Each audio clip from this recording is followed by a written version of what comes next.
Bonjour et bienvenue au comptoir de Calcio Espresso, le podcast qui torréfie le calcio en français de l'autre côté des Alpes. Je suis Cédric Canale depuis Milan et je suis comme chaque semaine avec Valentina Clementi qui est à Pérouse. Salut Valentina.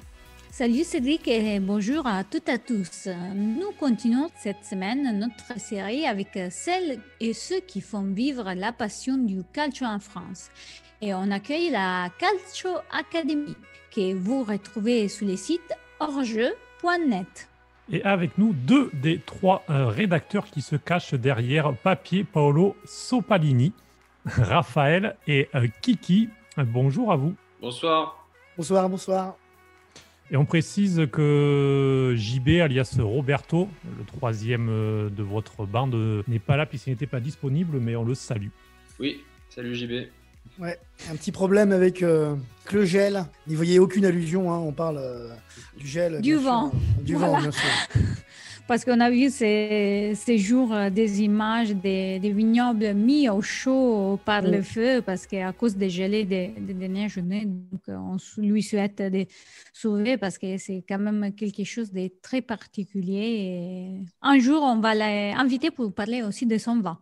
Voilà, mais là, on se concentre sur les foot et je te laisse la parole, Cédric.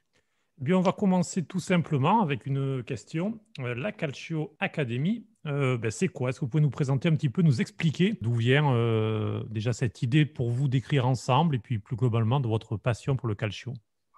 En fait, c'est parti. Nous, on écrit avec Kiki, on écrivait chacun sur hors-jeu, chacun pour notre club favori, notre club local. Moi, j'écrivais sur Nancy, lui écrivait sur les Girondins de Bordeaux. Mais on sentait qu'en s'écrivant en privé, en s'écrivant sur Twitter, on parlait aussi pas mal de foot italien parce qu'on était tous les deux fans de calcio, on l'est encore. Et on s'est dit, pourquoi pas écrire également sur le foot italien qui nous passionne, sur le foot italien qu'on regarde en fait tous les week-ends. Et comme on écrit déjà sur des équipes, pourquoi pas le faire sur d'autres. Oui, c'était l'idée. Ce qui nous a très vite plu, c'était ce petit côté-là aussi. Raph, qui est pour le Milan, un club un petit peu rival. Moi qui suis pour l'Inter. JB pour un club, je ne sais plus le nom, je ne peux pas vous le dire, je ne sais plus. Il joue en noir et blanc, je crois. Ouais, c'est un truc comme Loudine. Des rayures, des zèbres. Ouais, c'est ça, la Loudine, ça doit être ça. Et donc, bref, JB supporte la Juve, bien sûr. Et ce qui est sympa, c'est qu'on s'envoyait des pics et on a voulu aller un peu au-delà. Et je crois qu'on a eu une bonne idée. Parce que finalement, se dire, on ne va pas écrire que sur l'Inter, on ne va pas écrire que sur le Milan, et on va pas écrire, voilà, on va s'intéresser à tout le monde, à des petites équipes. C'est un des plaisirs qu'on a depuis qu'on a commencé, c'est vraiment de s'intéresser à des petits coins, à décrire, à voir les spécialités culinaires, un peu l'historique de chaque ville, de faire les liens. Parce que moi, j'ai pas un poil d'italien en moi, j'ai des cousins, mais du côté de mon épouse sur Bergame. Du coup, moi, c'est bon, je suis assimilé, quoi. Je suis italien. Et mais voilà, à la base, j'ai pas ça en moi, c'est pas ma culture. J'aime le foot, j'aime la culture, la tradition, tout ça, bien sûr, mais je suis pas italien, j'ai pas de. Et c'est une manière de choper un peu la nationalité, un peu par procuration, quoi. Et pourquoi pas Bergame alors? Pourquoi l'Inter? Pourquoi c'est Nerazzurri là? Parce que j'étais fan de foot. J'étais fan de foot avant de rencontrer ma femme. Et donc, du coup, j'étais déjà fan de l'Inter avant de la rencontrer. Et puis, il s'appelle Marco. Il y a des petits commentaires comme ça, mais ça passe bien. Et finalement, j'arrive du coup à avoir un peu de sympathie pour eux. Même si quand l'affrontement, c'est les deux, il n'y a pas photo, quoi. Mais ouais, voilà, c'est parce que j'ai rencontré ma femme après. Et j'ai su encore un peu de temps après qu'elle était d'origine italienne. Alors là, du coup, j'ai su que c'était la bonne, quoi. Bon, c'était un destin, on peut dire. Mais Exactement. pourquoi alors, vu que toi, tu n'as pas des racines italiennes, je ne sais pas, Raphaël, toi, comment c'est l'histoire, mais pourquoi vous supportez les équipes aussi sous GB si vous avez des infos? JB, lui, c'est facile à expliquer. Et, il aime tout ce qui est gruge, tricherie, mauvaise foi. Ça, il est fan, lui. Alors, du coup, un arbitrage un peu corrompu, tout ça. Ça, JB, il adore. Et du coup, il est fan de la Juve. Logique. Voilà, Depuis 2006, du coup. Depuis 2006. Et, il était fan avant aussi, mais il le disait pas. C'était un peu plus caché. Ah ouais. Mais non, plaisante, bien sûr, JB, si tu nous écoutes. Regretter de ne pas être venu. C'est ça. Ah, les absents ont tort, hein, c'est connu. Exactement, exactement. Bon, on aurait pu le faire en direct, hein. Bon, je pense qu'on l'aurait entendu, quoi. Ouais, voilà. Sinon, pour ma part, c'est simple. J'ai 42 ans. Et donc, si tu retardes de 22, 23 ans, la Serie A, Magnifique. C'était juste magnifique, c'était incroyable. Chaque équipe, c'était une dream team, c'était un truc de dingue. Entre, on va dire, 97, 95, 96, jusqu'à 2000, pour nous, Inderis, jusqu'à 2011, tu as des équipes incroyables. Et moi, bon, j'étais au lycée, l'Inter, le nom, tout ça, international. J'avais plein de copains qui étaient fans du Milan, et je pense que par esprit de contradiction, ça a dû un petit peu jouer aussi. Ça s'est construit comme ça. À l'époque, on n'avait pas Internet. C'est pas si vieux, hein, mais en 95, 96, il n'y avait pas Internet, quoi. Et donc, tu suivais comment les matchs? Tu suivais les matchs en Coupe d'Europe, quand il y avait la possibilité de voir ça. Et puis, tu avais l'équipe du dimanche, que tu récupérais les images. Et puis, ça te nourrissait. Tu lisais France Foot qui décrivait les buts. Et puis, ça marchait comme ça, quoi. Et puis, si petit à petit, dans les années 2000, où j'étais toujours fan de l'Inter, j'ai toujours été fan de l'Inter, où je suis resté. Et puis là, tu peux vivre ta passion avec Internet. Il faut avouer que ça a pu décupler ses passions à distance, des choses qui étaient compliquées. Et là, en fait, tout est à côté. Ok, t'es trop loin pour profiter à fond, c'est vrai. T'es peut-être pas un vrai abonné à la Courva, tout ça, mais tu peux vivre tout, suivre l'actualité, être dans ton club, voir tous les matchs, être au courant de tout, discuter avec des supporters, avec des tifosi, avec des journalistes, etc., etc., etc. Tu peux vivre les choses, mais tellement intensément. Mais Raphaël, toi, pour Milan? Alors moi, on va dire que c'est plus ou moins la même chose. Moi, je suis un peu plus jeune, j'ai 29 ans. Donc, j'avais une dizaine d'années au début des années 2000. Et moi, j'ai de la famille à Milan. Donc, ça a un peu facilité les choses. Ils étaient pour le Milan. Et quand je les voyais supporter Milan, bon, moi, ça va attiser mon regard et mon supporterisme, puisque j'adore le foot depuis toujours. Je joue au foot. Je suis abonné à Nancy, là où j'habite, depuis 15 ans. Et Milan, ça m'a tout de suite parlé aussi grâce à l'équipe. On ne peut pas se le cacher. Au début des années 2000, Milan avait une belle équipe. Ça a perduré toute la décennie 2000. Et quand je voyais cette équipe, moi, je suis tombé amoureux pas de la classe des joueurs, parce que ça, c'est subjectif, mais du jeu proposé par le Milan, quand j'avais l'occasion de le voir, parce qu'à l'époque, comme disait Kiki, il n'y avait pas Internet, il fallait être abonné à Canal ou regarder le soir l'équipe du dimanche pour voir les résumés. Donc ça, j'y avais droit de temps en temps. Mais souvent, je regardais des résumés comme je pouvais sur Téléfoot ou autrement. J'ai adoré regarder ces joueurs, j'ai adoré suivre les matchs sur TF1 dans les années 2000. J'ai adoré, comme disait Kiki par la suite, quand j'ai eu Internet, regarder tous les matchs, les 38 du Milan en une saison, parce que c'est ce qui me faisait plaisir, c'était ce que j'adorais faire. Je regarde toujours tous les matchs, j'essaye de m'intéresser à l'actualité comme je peux, parce que c'est ce qui m'intéresse encore aujourd'hui. Et Milan, oui, ça ne m'a pas lâché depuis une vingtaine d'années maintenant. Donc, vous écrivez à trois des académies sur chaque journée de championnat de Serie A sur le site orjeu.net. Alors, dans un esprit très second degré, est-ce facile d'allier analyse, puisque vous faites des vraies analyses des 10 matchs, avec un humour très hors-jeu?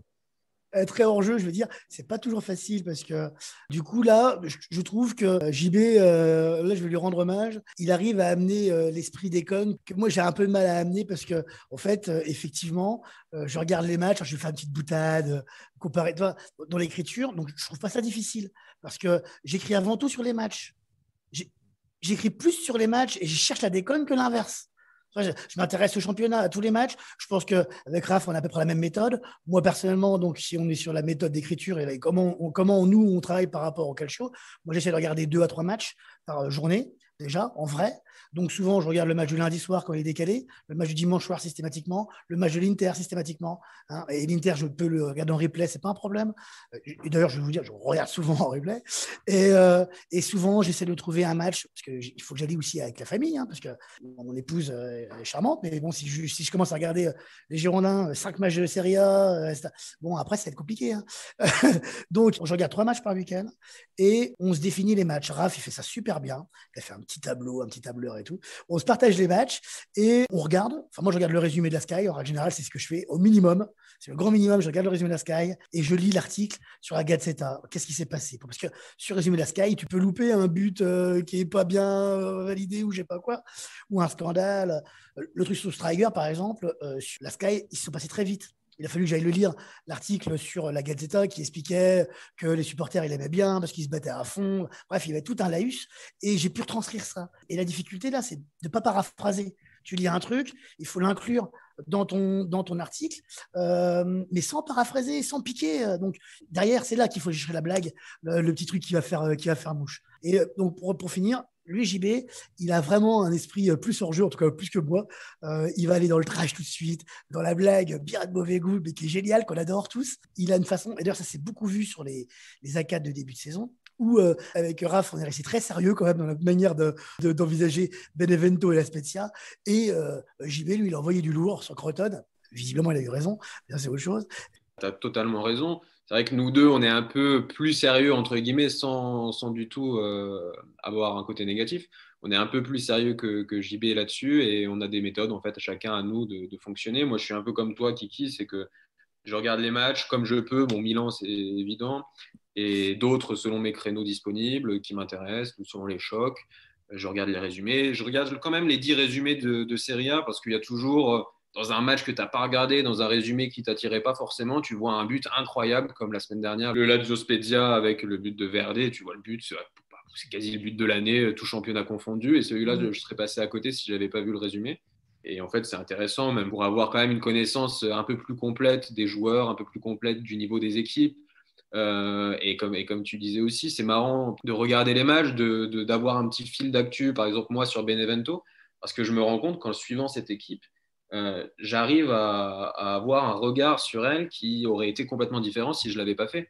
Parce que Benevento, ce n'est pas un simple promu, mais c'est en s'intéressant, c'est en lisant un petit peu, c'est en regardant les matchs qu'on se rend compte que en fait, chaque équipe a une dimension qui est différente de celle à laquelle on s'attendait, notamment sur Benevento qui a un jeu vachement offensif pour un promu. On aura peut-être l'occasion d'y revenir.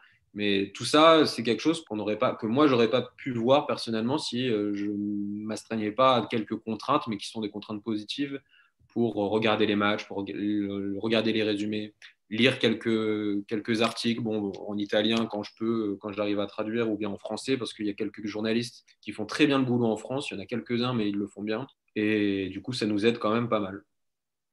Et justement, comment a été accueilli votre travail par le public? Quel est l'article qui vous a donné plus de satisfaction jusqu'à là? En fait, quand on a commencé notre démarche, au début, on était 5. Il y avait également Inde et Léo Carta qui nous ont quittés par la suite parce qu'ils avaient d'autres projets. Mais on était 5 parce qu'on était tous motivés à bosser dessus et c'était super quand on était beaucoup. Ça l'est encore maintenant qu'on est un peu moins. Mais ça a été super bien accueilli déjà parce qu'on était plusieurs à vouloir bosser dessus. Ça montrait quand même l'engouement que ça générait.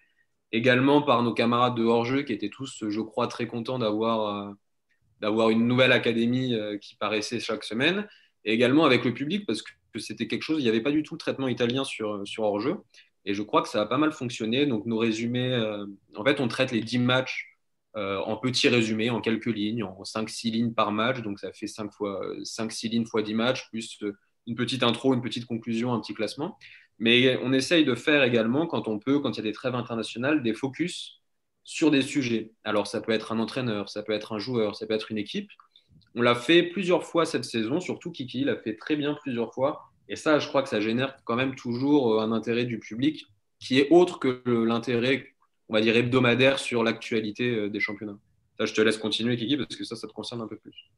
Ouais, vraiment, non, ça nous concerne tous. Je pense que dans le plaisir à faire, effectivement, je pense qu'il y a pas photo. Ça nécessite un investissement aussi qui est incomparable par rapport. Je veux dire, une académie de week-end, ça demande quelques heures de boulot un peu le lundi. Et puis, j'ai envie de dire, une fois que c'est une mécanique, quoi. Tu regardes le résumé, tu te prends l'info, tu trouves vite les 2-3 blagues à faire. Tu as vite des victimes potentielles, genre le Torello, bam, tous les week-ends, tu sais que tu vas envoyer quasiment, quoi. Crotone, avec leur défense. C'est pas une défense, quoi. Je veux dire, c'est la ligne Maginot. Ça passe de partout. Donc voilà, tu as des victimes. Tu sais que tu vas voir ces équipes-là, tu sais déjà ce que tu vas écrire quasiment. C'est facile. Alors que les antipastilles, vraiment, ça nécessite plus d'investissement, plus de recherche, parce que tu veux pas voler le travail des autres. Par exemple, quand j'ai écrit sur Lidolm, Nils Lidolm, j'ai trouvé j'ai trouvé plein d'infos sur des sites genre Le Corner et tout. Mais le but du jeu, c'est d'amener une plus-value au papier. Je ne vais pas faire un copier-coller de l'article du Corner, par exemple, qui est très bien, et puis le paraphraser, c'est nul. Donc, s'il faut, c'est récupérer plein de papiers. Et du coup, par exemple, sur Verschude, je suis allé sur Afaridical, j'ai trouvé, bon, c'est un super site qui n'est pas trop connu, et tu trouves plein de choses, des histoires de dingue et tout. Et tout est documenté, c'est magnifique. Tout est en italien. Et donc, ce que j'ai fait, c'est que moi, je ne parle pas l'italien, je ne le comprends pas à l'oral, mais j'arrive à le lire avec un peu de jugeote, un peu à Google Trad et tout. Tu travailles, tu retransformes, tu vas récupérer des infos ailleurs. Bref, tu bosses. Après, tu vas voir les journalistes italiens. Et ce travail-là, c'est d'investigation, parce que c'est de l'investigation. Tu vas chercher des sources, tu vas vérifier tes sources. À partir de ça, tu vas recontextualiser et reformuler l'écrit. Donc, d'un point de vue intellectuel, c'est un peu jouissif quand même. Tu crées quelque chose. Excuse-moi, je te coupe, Nico, mais c'est quand même important de le préciser pour les gens qui nous connaissent un peu moins. On est tous bénévoles, hein, bien entendu, quand on écrit sur le site. On n'est pas journaliste, on est tous bénévoles. On utilise notre temps libre comme on peut pour le faire. Et c'est pour ça qu'on n'a pas forcément le temps parfois pour investiguer. Mais on essaye de le faire comme on peut, comme on a le temps et comme on le décide aussi. Mais voilà, on est bénévole, on écrit sur le foot italien parce que ça nous fait plaisir de le faire. Et c'est exactement ça. C'est pour se rendre compte. Moi, personnellement, par exemple, l'article qu'on a, par exemple, en une phrase, pas mal, l'article sur Pietro Verschude, le dernier de Sarr, cet article-là, je ne sais pas, ça va être 10, 12, 13 heures de travail. Je ne sais même pas, je ne pourrais même pas le quantifier. On ne se rend pas compte, en fait, en lisant l'article. Tu lis l'article, tu lis en 10 minutes. Laisse tomber. Le temps de traduire tous les papiers de manière intelligente, hein, justement. Mais ça reste pour toujours. Exactement, ça reste pour toujours. En tout cas, pour moi, ça reste pour toujours. J'ai lu des choses, tu rencontres des gens et tout. Ces papiers-là, ils marchent. Mais malheureusement, comme dit Raph, il dit, on est bénévole. Et on a un boulot, le temps plein. Sincèrement, je pense que le mien, il prend pas mal de temps. Et puis de famille, et puis ça reste là. Donc, tu peux pas faire ça tous les week-ends. C'est dommage. Mais c'est ce qui marche le mieux. Et c'est ce qui, à mon avis, nous fait connaître aussi mieux le championnat. Parce que le focus qu'on a fait sur chacun des promus, donc JB, il avait fait Crotone. Il n'a pas eu de bol.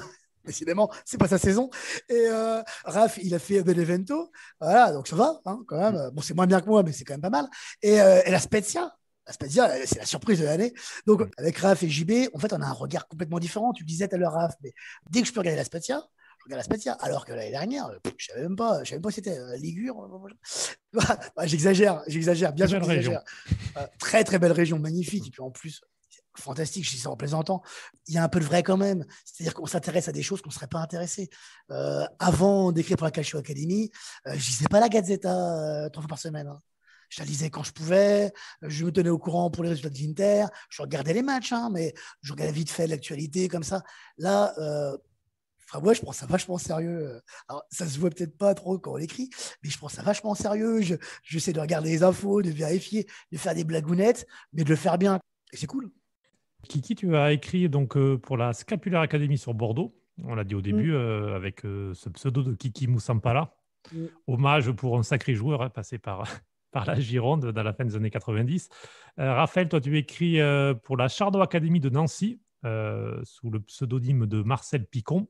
Ça, c'est une petite erreur. On est deux sur la Chardon Academy. D'accord. Marcel Picon, qui est mon camarade.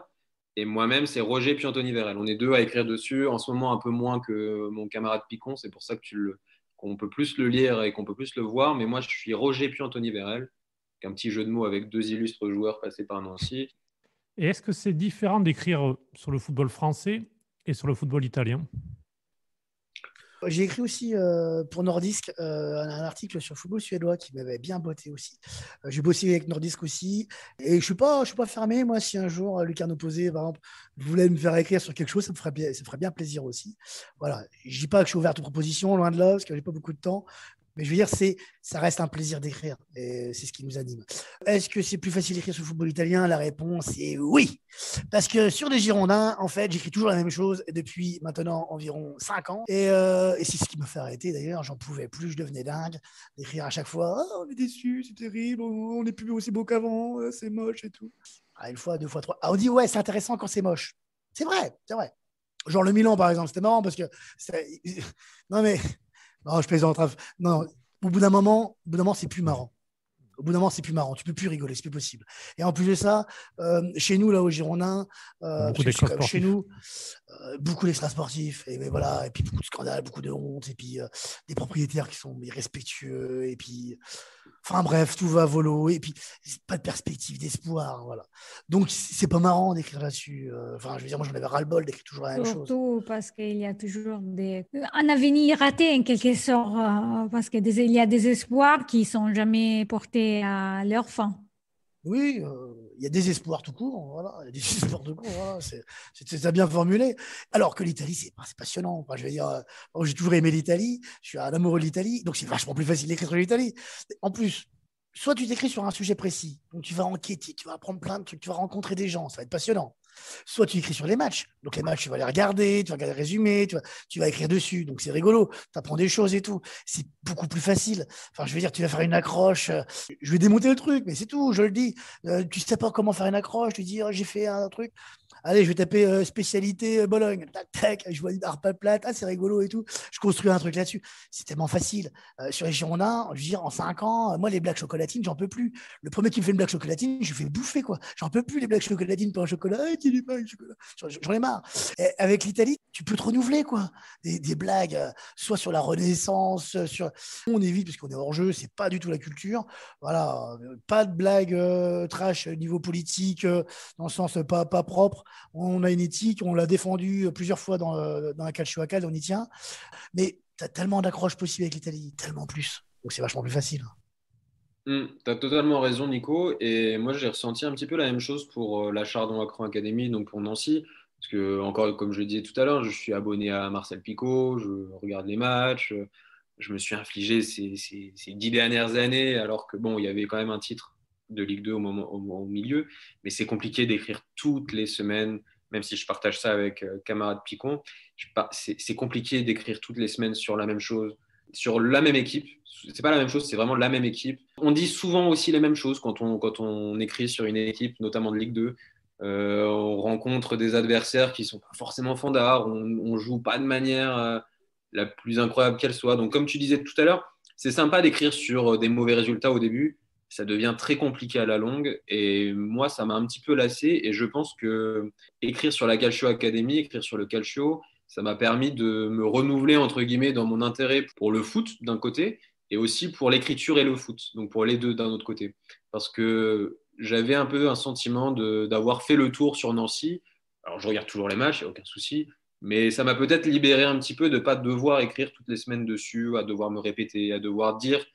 En fait, la différence aussi, c'est que pour Nancy, j'écris pour des gens qui ne regardent pas les matchs, quasiment. En grande majorité, je veux dire, vous ne vous infligez pas les matchs de Nancy, vous avez raison. Moi, je le fais parce que je suis supporter, d'autres le font parce qu'ils sont supporters. Mais ceux qui me lisent en grande majorité sur Nancy, ceux qui nous lisent avec Marcel Picon, ce pas des gens qui regardent Nancy. Du coup, il faut se renouveler sur des blagues, il faut se renouveler sur le traitement de certains joueurs, ou bien jouer sur le running gag de certains joueurs. Mais bon, pendant 5 ans, un running gag, bon, voilà. Donc, apporter un regard différent sur le calcio, c'était super. Avoir un œil un peu plus objectif, peut-être, que supporter un club comme moi, Nancy, c'était super aussi. Et je pense que ça nous fait plaisir tous les deux. Et c'est peut-être pas anodin si moi, j'ai un tout petit peu lâché l'affaire sur Nancy et Kiki également sur Bordeaux. Complètement. Et puis, moi, je compléterais, Raph, comme par un dernier truc. Ce qui est vraiment sympa aussi par rapport à la Calcio Academy, c'est d'écrire à 3 et on a un petit groupe où on discute, on partage des choses et un travail de collaboration. Il y en a un qui est fatigué, il en fait un peu moins. Il y en a qui ne peut pas, on en fait un peu plus. Enfin, voilà, on n'est pas à calculer, dire, oh, t'as fait 3 matchs, j'en ai fait 4. Parce que on n'est pas payé. Je veux dire, bon, alors, c'est quand même dommage de se prendre le chou. Mais il n'y a pas que ça. Aussi parce que, avant tout, on est que potes. Ok, on ne se voit pas tous les 4 matins. Mais Raph, c'est la personne hors boulot à qui j'envoie le plus de mails. Hein, quand même, je pense, hein, sincèrement. Hein. Parce que bon, je t'envoie un mail par semaine, des fois 2, c'est déjà arrivé. Bon, à personne, j'envoie un mail comme ça par semaine. Coucou, ça n'existe pas, ça. Donc, on a une relation qui est importante, quoi. Et c'est ça qui est sympa. Et honnêtement, en plus, là, on fait genre chambre Raph sur le Milan et chambre JB sur la Juve. Mais vous verriez comme il est gentil, le groupe de discussion entre nous. Il n'y a jamais trop de vacherie, même par rapport à l'Inter. On aimerait y être, franchement, pour vous lire. Il faut que ça reste secret. Faut que ça reste secret. Non, non, mais on ne va pas dévoiler trop, mais juste comme ça, les petits oiseaux qui lisent, qui est là, qui écoutent. Et justement, je vais changer un petit peu de sujet parce qu'on va venir dans l'actu de la saison. Et je vais demander à Raphaël, qu'est-ce que tu penses de la saison du Milan? Est-ce que tu crois encore au Scudetto? Alors, sur la saison du Milan, déjà, il y a beaucoup de choses à dire parce que la première chose, pour donner un peu le ton, c'est que l'actualité du Milan, donc là, aujourd'hui, en ce moment, au mois d'avril, le Milan n'est pas sur des matchs, n'est pas sur une dynamique qui est géniale. Ça, c'est clair. Mais d'un autre côté, moi, j'essaye de prendre un petit peu plus large et de voir un petit peu plus loin parce que Milan sort quand même. Je ne sais pas si vous vous êtes rendu compte de cette stat. Moi, j'y pense assez souvent quand même. Milan n'est pas allé en Ligue des Champions depuis 7 ans. Pour un club qui en a 7 dans son musée. 7 ans, c'est énorme. Maldini, il a fait une incroyable interview. Enfin, c'est le journaliste qui a donné à Maldini une incroyable interview dans SoFoot, que je vous conseille de le lire si jamais ce n'est pas encore fait, où il parle de ça, il parle de la grandeur du club, il parle d'un club qui doit revenir sur le plan sportif, médiatique, économique, européen et mondial, parce que le Milan, dans les années 2000, c'était le grand Milan. Le Milan des années 80, fin 80, début 90, c'était le grand Milan. C'est pour ça qu'il y a des clubs de supporters qui sont nés partout dans le monde. C'est pour ça qu'en Italie, il y a des supporters qui sont arrivés. C'est pour ça aussi qu'à Milan, la Curva Sud, elle était remplie. C'est pour ça que le San Siro était rempli. C'était beaucoup moins le cas dans les années 2010. Et je pense que c'était très grave à Milan ce qui se passait. Milan a terminé quand même entre la 10e et la 6e place pendant 4-5 ans d'affilée. C'est incroyable pour un club du standing du Milan. Et aujourd'hui, les voir deuxième de Serie A, les avoir vus être premiers une très grosse majorité du championnat, hormis il y a quelques matchs, parce qu'on ne va pas l'oublier non plus, Milan a été premier une très grosse partie du championnat de Serie A qui va sûrement être remporté par l'Inter, parce que pour répondre à ta deuxième question, j'y crois absolument plus. Moi, aujourd'hui, j'essaye de croire plutôt aux 4 premières places et donc à la Ligue des Champions plutôt qu'au Scudetto. Et comme je disais en première partie de ma réponse, déjà une place en Ligue des Champions, ce serait quelque chose d'assez fort pour le Milan et ses supporters, parce que depuis 7 ans, regardez les concurrents le mardi et le mercredi soir, moi j'en peux plus personnellement, j'étais pas habitué à ça avant, et je le suis toujours pas trop, mais bon, il faut que ça change, quoi. Donc la saison du Milan, elle est assez positive pour le moment, parce que deuxième de Serie A, c'est quelque chose qu'on n'avait pas vu depuis des années. D'un autre côté, on pourra être frustré parce que je pense que Milan aurait pu faire mieux en abordant certains matchs, en ayant peut-être un peu plus de chance, parce que le sport, c'est un peu de la chance, et parfois on en a moins. Avec les blessures, il y a un nombre de blessures incroyable à Milan. En huitième de finale d'Europa League, a joué contre Manchester United avec Castillejo en faux neuf. Et je ne sais même pas si on s'imagine. Quand on s'intéresse à Milan et quand on regarde les matchs du Milan, il faut savoir ce que ça veut dire Castillejo en faux neuf. C'est déjà un mec qui n'est pas titulaire ailier, son vrai poste. Alors imaginez-le titulaire à un poste qui n'est pas le sien. Ça vous signifie quand même la chose, et ça montre qu'il y avait une pénurie de joueurs à Milan qui a perdu successivement en même temps Ibrahimovic pendant longtemps, Leao, Bennacer, j'en parle même pas, les défenseurs Romagnoli, les défenseurs Calabria, Théo Hernandez, il a été absent aussi, Çalhanoğlu. En fait, tous les titulaires quasiment ont été absents, sauf Donnarumma, le gardien, sauf Kessié, qui a été là quasi tout le temps, et qui sont pour moi les deux, Donnarumma et Kessié, les deux joueurs du Milan les plus importants cette saison, qui ont montré le plus d'efficacité, qui ont montré le plus de régularité. Et rien que pour ça, moi, je vais essayer de retenir le positif, parce qu'il y en a eu. Il y en a eu beaucoup. Il y a eu des matchs vraiment forts de la part du Milan qui revient sur le devant de la scène. Et c'est top pour tout le monde, je pense, pour l'Italie, pour ses supporters, parce qu'ils sont très nombreux. Et aussi pour le football, parce que bon, le Milan, c'est quand même un club qui parle, qui fait parler et qui intéresse tout le monde. Donc c'est quand même toujours bien de le revoir sur le devant de la scène. Et tu parlais de cette interview de SoFoot, effectivement, de Paolo Maldini, il y a un mois à peu près. On peut citer nos camarades Andrea Chazzi qui est venu déjà dans notre podcast, et c'est Luca Duvernet-Coppola aussi, tous les deux qui l'ont interviewé. C'est vrai qu'elle est excellente, elle est retrouvée sur le site de SoFoot d'ailleurs. Puisque Roberto n'est pas là, on ne va pas parler de la Juventus. On va laisser le sujet tranquille. En plus, on en a parlé assez largement il y a 2 semaines. Oui. Voilà. En plus, ils ont gagné une victoire. Voilà, victoire lors du match en retard en plus. Donc, ça va mieux pour Pirlo. Donc, on aura l'occasion d'y revenir. Tout est rentré, on a l'impression. C'est ça, c'est vrai, c'est assez incroyable. Maintenant, c'est à Naples que ça devient compliqué. Enfin, ça l'est depuis un petit moment. Mais... ça continue à parler de Galtier à Naples. Moi, j'attends. C'est vrai, c'est vrai. Il y avait d'ailleurs un article sur lui dans la Gazzetta, où, comme tu l'avais déjà toi évoqué par le passé, sur son notamment expérience à Monza de joueur. Je connais tout. Je pense d'être la personne qui connaît plus Galtier dans son expérience. Moi, en Italie. Après, en France, c'est pas comme ça, mais je connais ses passages, son idée, ses espoirs, et voilà. Mais on verra, le futur nous dira qu'est-ce que sera du Napoli et si jamais Galtier viendra. Alors toi, Kiki, donc tifoso de l'Inter, du coup, puisque Raphaël nous l'a dit, lui, il ne croit plus du tout au Scudetto. Pour toi, il est dans la poche, ce 19e Scudetto? Non, et par superstition, hein, je dis ça parce que c'est vrai que si tu es factuel, tu vois le calendrier. Cagliari, après, j'ai regardé un peu le calendrier, franchement, Oui, il reste y a la encore Juve à Naples, à l'extérieur, il y a Naples, oui, Naples. il y a à Juve, il y a la réception de la Roma, mais bon. Ouais, voilà, la reste de la Roma, il y a 2-3 matchs qui sont compliqués, mais bon, le Juve a 12 points d'avance sur la Juve. C'est une Juve qui peut perdre des points encore en plus, hein. Sur ce qu'on a vu, c'est pas impossible du tout. J'ai pas vu le match du coup hier parce que j'ai regardé l'Inter. Et puis je me suis pas imposé, vu le match que c'était l'Inter, je me suis pas imposé le replay de la Juve derrière. Faut quand même pas déconner. Il y a quand même des limites, hein. Donc ça suffisait comme ça. Donc j'ai pas vu comment ils avaient joué. Mais dernièrement, la Juve, c'était quand même pas trop ça. On n'en parle pas, JV, je te jure, on n'en parle pas. Pour l'Inter, ouais, voilà, je crois pas encore au titre, même si là, je serais effondré s'il n'était pas là, parce que on part sur une saison de Lukaku absolument hallucinante. On ne parle pas assez de Barella. Moi, je trouve que par rapport au talent de ce mec, par rapport à son volume de jeu, par rapport à son emprise sur le jeu, par rapport à ce qu'il va devenir par la nationale, par rapport à tout ça, on ne parle pas assez de Barella. Et je vais me dire, moi, j'adore la Gazzetta. Je la lis régulièrement et on ne peut pas accuser la Gazzetta. Il parle toujours très positivement de Nicolo. Hein. Franchement, c'est toujours très propre. Mais c'est jamais lui qui fait la une. C'est jamais C'est vrai, lui qui fait la c'est une. Lukaku quasiment tout le C'est temps, c'est parfois Lalou, Lautaro. Lula, enfin voilà, il change le truc. Conte, on va être là-dessus. Limite, ils vont mettre limite plus Ashraf, Hakimi, que j'adore par ailleurs, c'est pas la question, que Barolo, alors que le cœur du jeu, il est là. Pour moi, c'est même pas la révélation, parce que l'année dernière, c'était déjà la révélation. Donc, c'est la confirmation de la révélation. Si les commentaires sont dithyrambiques de partout, et n'importe quel spécialiste pourrait dire oh, on sait que Barolo, Barella. Oui, Barella, excuse-moi, parce que Barolo, c'est Nicolo différent. Barella. Nicolo Barella. Barolo, C'est ça, autre c'est ça, j'ai flutché.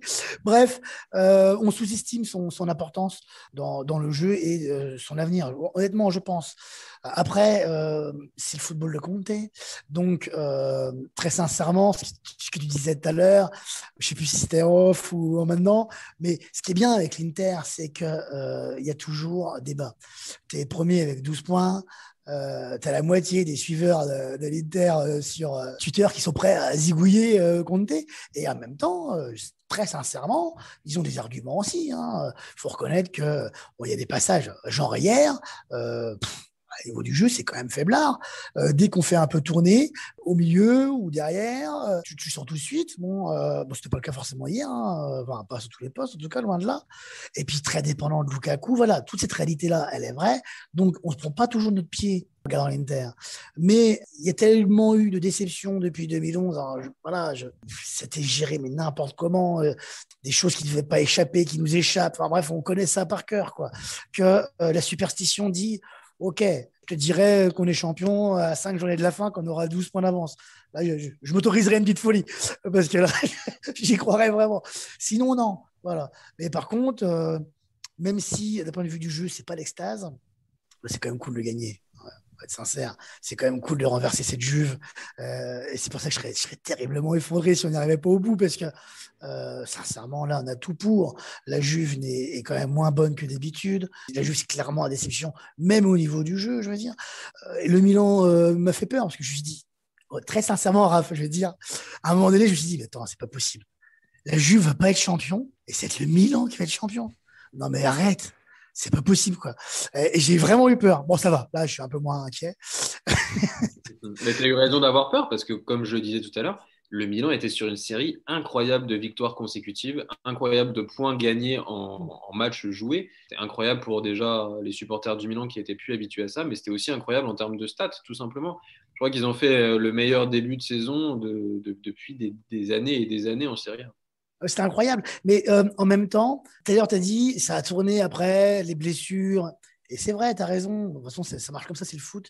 Mais c'était aussi le cas quand vous marchiez bien. Vous gagniez des matchs, mais c'était hallucinant des fois. Vous n'étiez pas vraiment super bon. Hein. Et puis, sur 2 occasions, sur le génie de Zlatan, qui était vraiment différent, qui arrivait comme. C'est un peu humiliant pour la Serie A. Ça, on pourra en parler un peu quand même. Hein. Mais le gars, il arrive à 39 ans. Moi, la première chose que je fais en tant que Nerazzurro, c'est. Je me suis moqué, forcément. Les gars, vous devez devenir retraité, tout ça. Et le mec, il tient l'équipe. Il tient pas l'équipe. Il met l'équipe première du championnat. En décembre, t'es encore devant, machin truc. Il y a un état d'esprit de dingue et tout. Et ça marche nickel. C'est chouette. Il y a un côté un peu humiliant aussi. Parce que j'ai pas envie de dire des vacheries du tout. Mais pour moi, c'était improbable. Il venait de 2 ans des États-Unis. Honnêtement, j'y croyais pas du tout. Avec tout le parcours qu'il avait avant, je me suis dit, il va chercher son chèque. Et en fait, pas du tout. Pas du tout. Pas du tout, parce que il a marqué contre toutes les meilleures équipes en Serie A cette saison. Il marque dans le derby contre l'Inter, il marque contre. Et puis c'est en dehors, non, aussi qu'il apporte énormément, c'est ce côté vainqueur qui peut-être manquait à l'effectif du Milan. Exactement, bah ça on pourra y revenir sur Ibrahimovic, parce que selon moi, si je devais donner, j'ai parlé de Kessié et de Donnarumma tout à l'heure parce que c'est les joueurs qui ont le plus joué, les plus réguliers avec le Milan, mais le plus important symboliquement et extra foot et partout, c'est Ibrahimovic. On a vu un avant, on a vu un après, on a vu un pendant, et on voit un avec et un sans Ibrahimovic au Milan. Et c'est complètement réel ce qu'on dit là. Je veux dire, moi je regarde tous les matchs, je vous le dis, et je vous dis même ça parce que j'étais un peu comme Kiki, j'étais un peu déçu de ce geste du Milan d'aller chercher Ibrahimovic, d'aller rechercher Ibrahimovic. L'année dernière, je me suis dit, mais qu'est-ce qu'ils font là? Ils vont donner, je ne sais plus combien il est payé, 7 ou 8 millions. C'est quand même le plus gros salaire du club de loin. Il y a des choses à reconstruire et ils vont prendre Ibrahimovic. J'étais déçu. Et au final, il m'a donné tort, mais il m'a vraiment donné tort. C'est-à-dire que dès le début de saison, dès qu'il a joué, il s'est mis en route. Là, encore aujourd'hui, il est à 15 buts en 15 matchs ou 15 buts en 16 matchs avec des passes décisives. Voilà. Et en se permettant de louper des pénaux. C'est un monstre, c'est juste un monstre. Et il ne marque pas, comme on peut l'entendre par certains qui ne regardent pas les matchs, il ne marque pas contre seulement Benevento et le Torino. Non, non, il marque contre tous les gros. Tous les gros, il a marqué contre eux. Voilà, c'est pas compliqué, il a marqué contre tout le monde. Donc gros. Après, je ne sais pas, Kiki, si on peut en débattre, mais je ne sais pas si c'est triste pour la Serie A, si c'est au contraire montrer que c'est un joueur incroyable qui a encore sa place en Serie A et ailleurs. Oui, probablement, ouais. On peut voir ça comme ça aussi, tu as raison. Non, mais quand je dis humiliant, le mot est trop fort. Franchement, c'est clair, c'est pas le bon mot. Mais voilà, décevant, limite, on pourrait dire. Enfin, voilà, on pourrait se dire, parce que, et comme tu dis, il ne marque pas que contre les petits. Il n'y a aucun déshonneur à marquer contre Benevento. On a vu la saison qu'ils font, hein, franchement, ça va. Ou même la Spezia, voilà, il n'y a pas de problème. Croton, désolé les gars, ça marche pas pour vous. Mais sinon, globalement, c'est vrai, quoi. Je veux dire, même marquer contre les petites équipes, la Serie A, c'est un bon championnat, c'est pas. Mais il marque pas que contre les petites équipes. Et à son âge, faire la misère comme il a fait au match aller à la défense interiste, faire le mal qu'il a fait à la Dio, Kolarov, défense interiste. Et Kolarov, ça va pas ensemble. Défense, Kolarov. À une époque, si, hein. Cette année, je te jure que non. Ouais. C'est une catastrophe. D'ailleurs, ce mec avec qui c'est quand même bête le foot. Hein. C'est qu'on voit que c'est un truc irrationnel.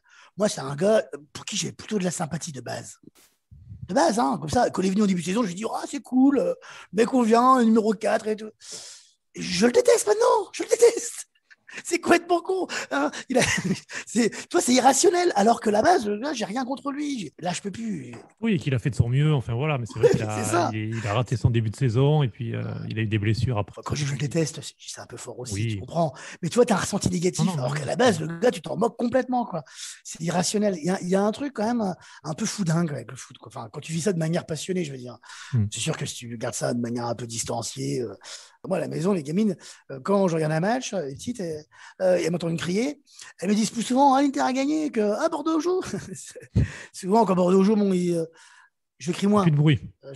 Voilà, c'est calme. C'est la messe. Mon épouse voit le score, elle voit 0-2. Elle dit t'es pas lui parler. Je vais le laisser tranquille. On va aller faire une promenade. On va faire une promenade. Venez les enfants, on va aller se promener. Tranquille. Alors qu'avec l'Inter, ouais, tu cries, voilà, tu vis le football comme ça. Et c'est cool, vu que vous êtes très passionné, on l'a compris, on a eu cette petite impression pendant cet entretien avec vous.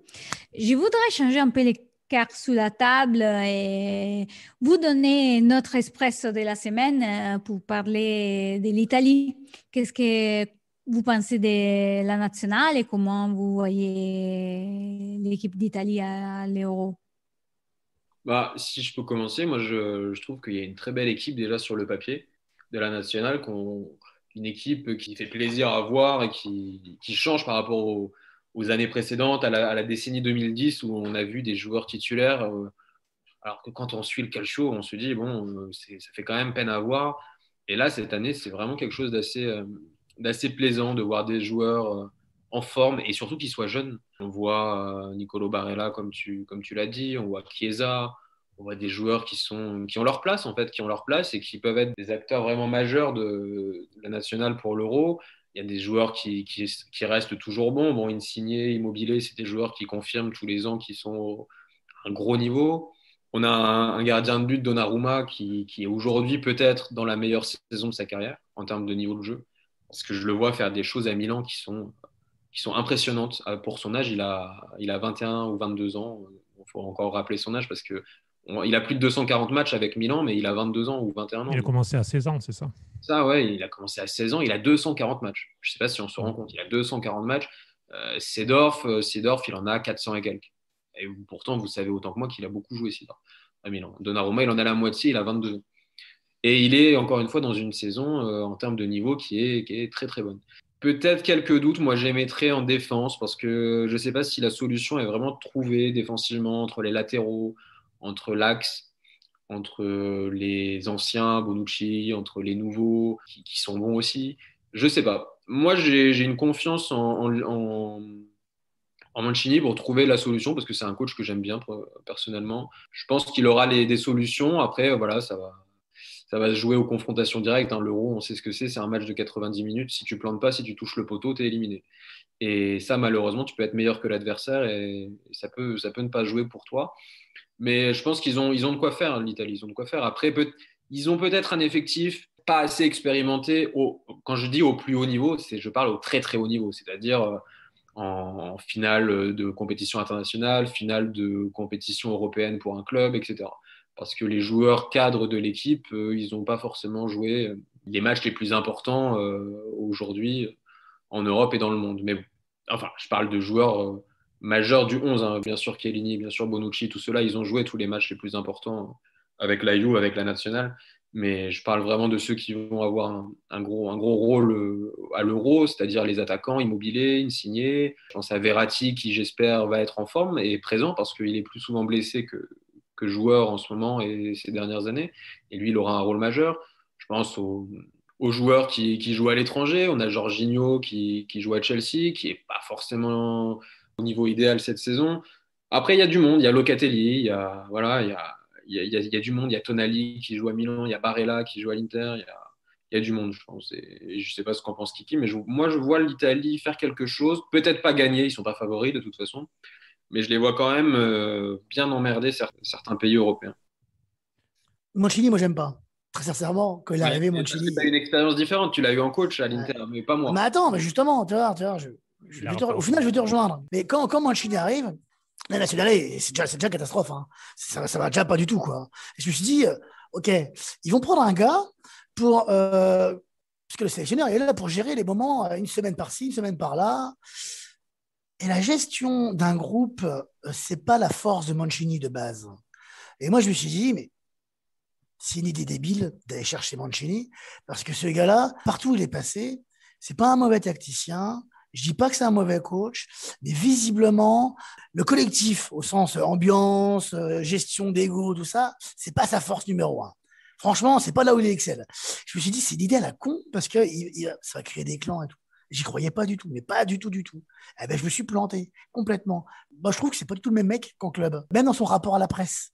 Je trouve qu'il a un rapport à la presse qui est beaucoup plus cool maintenant qu'à une époque où, quand il était chez nous ou ailleurs, où le mec, il était... Peut-être qu'il était jeune. Peut-être qu'il a pris de l'expérience. C'est vrai. Il arrivait aussi, j'ai envie de dire, quasiment sans pression. C'est un peu exagéré de dire ça, c'est l'Italie, je sais bien. Mais franchement, ça partait à volo. Donc voilà. Après, du point de vue général, c'est que je pense que c'est le bonhomme à la bonne place, c'est le bon coach, et c'était pas gagné d'avance. Et du coup, il faut quand même lui rendre hommage, puis rendre hommage aussi aux qualités du bonhomme. Parce que je trouve qu'il y a aussi une qualité en termes de jeu. Je trouve que c'est la grande différence par rapport à avant. On en parlera peut-être tout à l'heure si on a le temps, sur nos sentiments, sur les petits jeunes de Serie A, les gens qu'on aime bien, tout ça. En plus, il y a un vivier de jeunes Italiens, Raph en a cité, mais il y en a d'autres. Voilà, moi, je pense à mon petit préféré, mon petit milieu de terrain central qui a commencé le début de saison, Giulio Maggiore, qui est un joueur de la Spezia, qui est un super joueur, hein, qui est international U21, je crois, de mémoire, et qui est vraiment un très, très bon joueur. Des mecs comme ça, t'en as 4 par club. J'exagère un peu, mais franchement, il y a du potentiel sur l'avenir. Alors, Raph, il dit, peut-être qu'il y a un manque d'expérience, peut-être. Sur un Euro, je ne suis pas sûr que ce soit super important avant les derniers matchs. Voir la Lazio en demi-finale ou en finale, ce serait fantastique. Et moi, franchement, j'y crois. Ils sont passés 13e au classement FIFA, ça paraît rien. 7e maintenant. 7e. Ils étaient 13e avant, 7e. Je ne sais plus combien ils étaient descendus, mais super bas. Hein, super bas. Ah oui, c'est au-delà de la 20e place. Ouais, 21, 22, je ne sais plus. Mais... Ouais, bien sûr, je sais bien. Et puis, il y a eu quelques désillusions. Mais voilà, on reprend quelque chose de chouette. J'ai vu que fédération, pour mettre des gens dans les stades, pour l'Euro, justement. Effectivement, donc il y a le gouvernement qui a ouvert la porte. Ce sera au comité technico-scientifique de trancher. L'espoir, ce serait d'avoir entre 20 et 30% de supporters au Stadio Olimpico, sachant qu'il y a 4 matchs qui sont prévus, dont le match d'ouverture Italie-Turquie le 11 juin. Ce serait bien parce que l'UEFA, s'il n'y a pas de public, serait plutôt réticente à laisser les matchs. Donc, s'il n'y a pas de public, ça peut aussi vouloir dire pas de match à Rome. Donc. Oui, il y a tout ça aussi. Hein. On ne sait pas trop ce qui va se passer. Ça donne... par rapport à l'Euro, je veux dire, c'est dans 2 mois, 3 mois, et on sait qu'on peut avoir des surprises de dernière minute. On a envie de voir ce que ça va donner. C'est un peu la résurrection comme les Pays-Bas.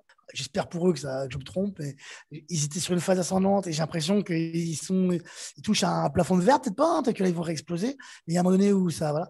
Alors que j'ai l'impression que quand même, à part le dernier match, c'était assez moche, hein, la nationale.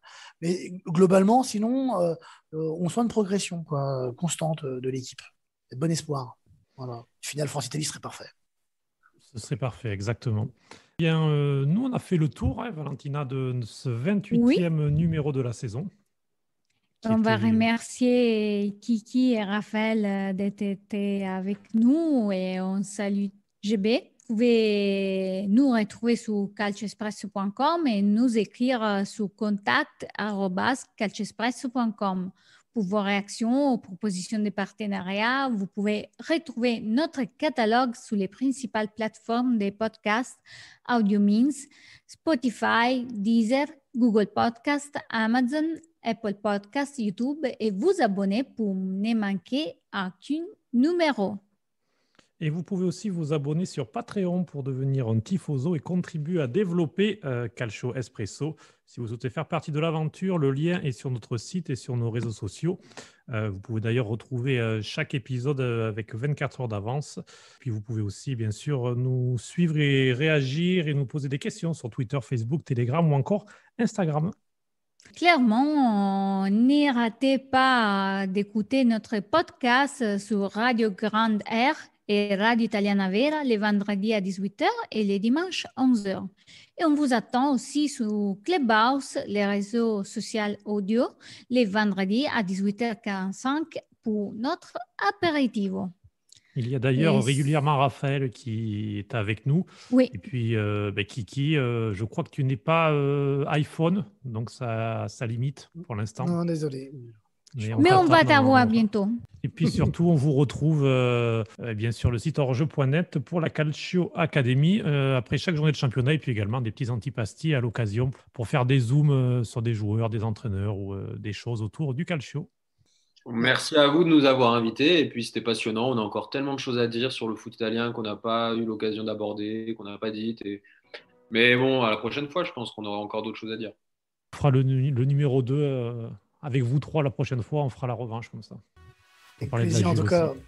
Merci beaucoup pour ce petit focus. Puis on prend plaisir aussi à se tenir au courant de ce que vous faites. On est là depuis le début aussi, à vous suivre depuis le début. Et félicitations, parce que vous faites, c'est pas pour s'envoyer des lauriers, c'est pas l'idée. Mais c'est pas de la flagornerie, c'est vraiment sincère. Je pense qu'il y a tout un univers, une vision alternative du football qui est intéressante et qu'on peut porter de manière sérieuse, avec un peu de dérision, etc. Je trouve que vous représentez bien ça. Félicitations et longue vie à Calcio Espresso. Ouais, je me joins à Kiki pour ça, parce que c'est exactement ça. C'est super de voir du contenu apparaître, c'est super de voir du contenu apparaître, mais aussi de manière qualitative, parce que c'est pas simplement le contenu qui est intéressant. C'est bien ce que vous faites et c'est bien aussi de nous inviter pour qu'on en parle. Donc merci à vous, et il faut écouter, il faut lire Calcio Espresso parce que c'est très intéressant. Et puis il faut nous lire aussi sur Hors-jeu, parce que c'est intéressant ce qu'on écrit, mais ce que nos camarades écrivent aussi, parce que tout le monde écrit sur ce site et c'est toujours bien de... Un jour ou l'autre, on fera un méga site sur le foot italien avec tous ces angles différents et Parfait. On sera vraiment fort. Parfait. Eh bien, merci beaucoup. Et puis, nous, on se retrouve la semaine prochaine. Ciao, ciao. Ciao.